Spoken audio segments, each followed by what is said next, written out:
Hello and thanks for joining us. Next year, more financial help could be coming to Georgia nonprofits, especially those that support domestic violence victims. Earlier this month, Governor Kemp announced he would give an additional $13.2 million in funding to a victims services grant. Celine Arif spoke with a Dublin nonprofit to find out just how much relief that money could bring. I'm here in Lawrence County where I spoke to the executive director of a nonprofit that helps lots of people, including victims of domestic violence. She shared with me how much their numbers have changed since this time last year. And definitely an increase in people reaching out for our services. I took a look at the numbers this afternoon, about a 40% increase in callers requesting help since this time last year.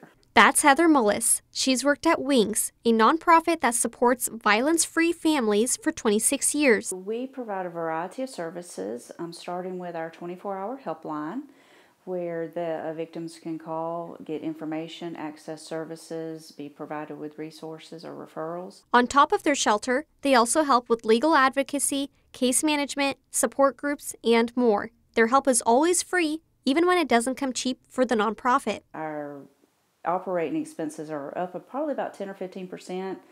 Groceries, electricity, things like that have been difficult to keep up with for us. That's why she was excited to hear the governor allocated more funds to fighting domestic violence. It affects the whole community, and that's why it's important for the community or the local government or state government to support our agencies. She said in past years, the cases they responded to have gotten more violent, and during COVID-19, more people needed extra help.